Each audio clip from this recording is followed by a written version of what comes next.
How just being around the guys today, how are they moving on? Slowly.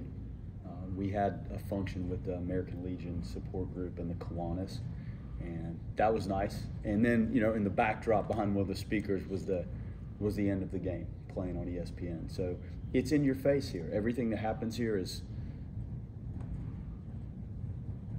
a life experience, and last night was clearly tough. And they're going to be okay, but shaking off what happened is not easy for any athlete. And on this stage, it's out there for the world to see, and when it goes well, that's exciting, and you remember it. And when it doesn't go your way, you clearly have to absorb and handle those wounds, and they were tough and deep last night when you feel like you are on the verge of positioning yourself to do what we came here to do, and now you're backed into a corner a little bit. It can still be done, but the last 20 minutes of that were very difficult. How do you balance wanting to get back to work versus just giving them a little time to decompress, or how do you handle that? Well, today we felt the pitchers just needed each one of the pitchers is in its own compartment of what they need every day.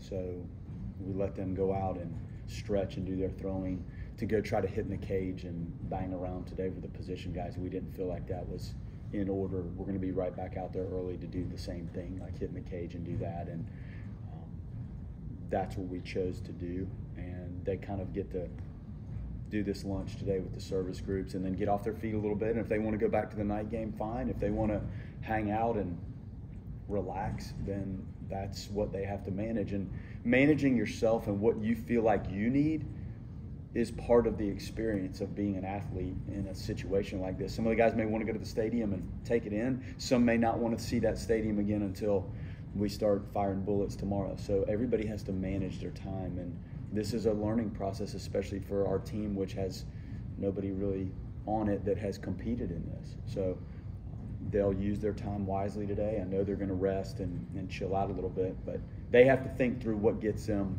ready to go tomorrow. They talked about, I think, on the broadcast, Jamie, did he have something happen during the celebration in the Super Regional? Cut his thumb on the trophy. So we were dealing with that all week. It wasn't bad, but anytime you have something going on with your finger, we battled. Whitaker battled it, Abraham battled it, Jamie has battled it, and that's unfortunate that you get through that kind of excitement, and then the whole week you're dealing with this poor guy who's got the little cut on his finger. I don't think it was bad. He did all his normal work, but it's just one of those freak things that you probably could never imagine would happen, but it did. And I don't know that it affected him that much. I thought he settled in and got better, used his changeup more yesterday than he probably has in his last 7 or 8 starts combined, which was good. Kind of kept him off the fastball a little bit. That was a very talented, physical team, and I thought he navigated it and pitched fine. The double play, he got the 1-6-3 was a critical moment, and I thought he did enough to clearly keep us in it. It wasn't flawlessly perfect of an outing for him, but it was enough. With the buildup you guys have been doing with Connor, was 71 pitches pretty much the cap that you could go to with him? No, we could have kept going. Now, we had a couple lefties that we were at these threshold moments of, do you want him to face this lefty? Okay, do you want him to face the next one? And they staggered it, so we had these little moments where we probably extended him one group further than we thought. But he was clearly pitching well, and again, with the ramp up, I thought you don't know when enough's enough. Now, you have numbers in your mind of what you think is logical and safe, and we felt maybe in the last 8 to 10 pitches, some of the pitches were up a little bit more, and it didn't look like it quite had the pop. So when we got to the lefty, I believe was in the 8 hole maybe, that's when we thought that was enough. With the pitch count and where we were, and Ox has been really solid for us out of the pen all year. So that was the decision we made there. And walking that guy was not what you need to do. Like, we needed to go get him, and you have the 9-hole guy, and then you have to deal with more when it flips, but you just didn't want to be in a position to get to more where it could really hurt you. And I've pushed with the umpiring groups for the review of a check swing. I would like to be able to challenge that. I told them, this started back in September, I said, every camera in the stadium has a view of that. Now you have some random plays that come up that are not captured. Those are captured. And it's a very, very difficult call. I think in umpiring, it is the hardest of calls to make. Even the guy that's on the open side that has to make that, it's not an easy call. Like, you could argue that specific call, and because of the advancement in technology, I think that's something that should be put in. I think it should be in the big leagues. I think it should be in college. We have the technology. Everything's on home plate, so you're going to get some good looks at it.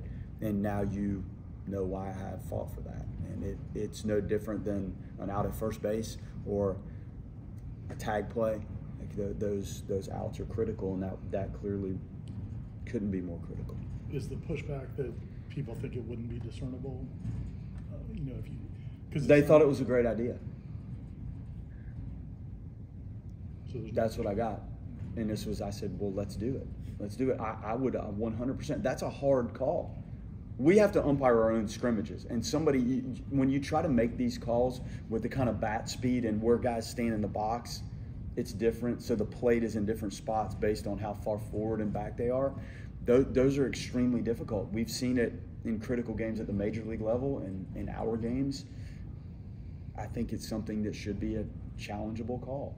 Whether the umpires want to review it themselves to get it right, or whether we want to put it under the umbrella of a coach's challenge.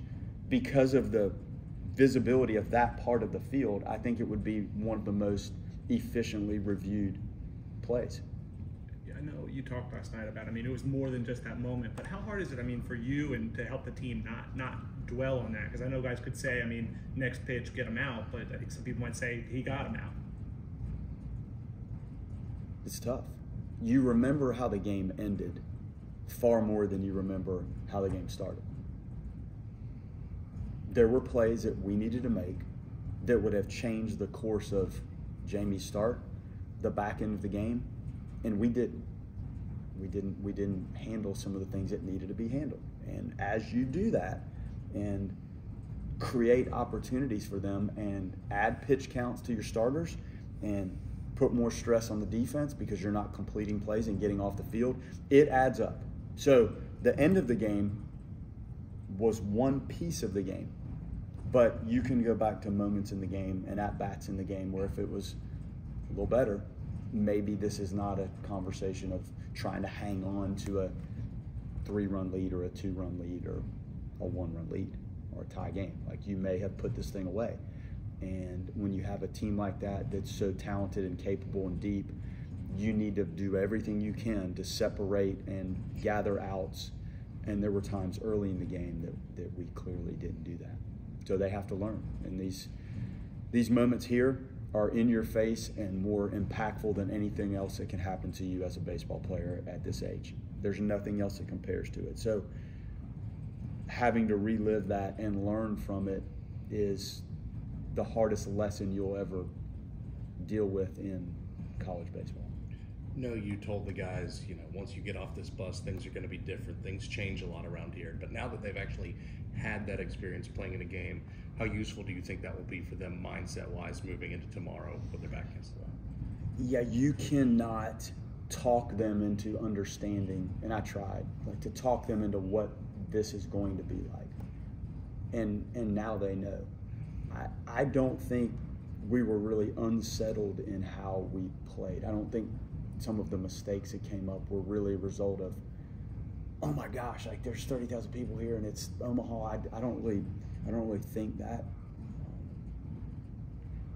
I thought the response to being down and not feeling like this was going in the right direction and stringing at-bats together off of a variety of arms, those guys are pitching for the University of Tennessee for a reason.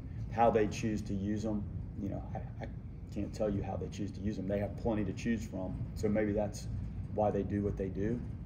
When we played them in 22, it was different. They had a little bit more established starters, but every team is constructed differently, and our guys responded to a variety of arms to damage a pretty dang good pitching staff. So the response in-game was good, early sloppiness tough, but I think now they can completely feel what this is all about here. And that was probably one of the most viewed games in the history of college baseball, I would say. And I don't think the sport's ever been played at a higher level with the talent that was on the field yesterday, and watching what was going out there this morning when I got to go watch JT throw batting practice and hit his ground balls. I don't think I've ever seen a more talented display in college baseball, and I've seen it for 30 years. You've been part of teams that have come out of the losers bracket tournaments. Like, what are the keys to doing that? Well, shaking off what happened, I think athletes, once you get back into the routine and the pregame, I think they probably can put that behind them a little easier than when you're sitting out there at the team lunch right now and you're just as raw and miserable as you can be because of what happened. So once we get into that, I think you can push it behind a little bit more, but it's the details of the game that don't change, and your success or failure is determined by how you handle the details. Like, is your stuff on the mound, your A stuff in and out of the zone? To be honest, last night there were times we needed to be a little bit more up and out of the zone, and we weren't, and hurt ourselves. So in the zone, sure. Out of the zone to put good hitters away, have to do it. The defensive instinct and savviness and jumps on the ball and thinking and finishing, we didn't do that. You have to do that. The offensive side, less than two-strike hitting, we saw a little bit of that. We didn't have good enough at-bats in some moments where maybe we really blow that thing open. And then the base running has to be on point. That wasn't as clean yesterday as it needed to be. The short game stuff, there was only one time we had that in play, and I think Lodis ended up taking the pitch fine. So if those points are done properly and you check those boxes, you will win because you're talented enough to do it. If you don't, then you'll lose. So unless something so freak happens that it's one of those crazy, crazy games where you overcome a malfunction or you play brilliant baseball and happen to not win the game. But most of the time it equates to the result being a reflection of how you take care of those details. Once you get into the routine of the day, I think the guys build back towards taking care of that more than really how they feel right now.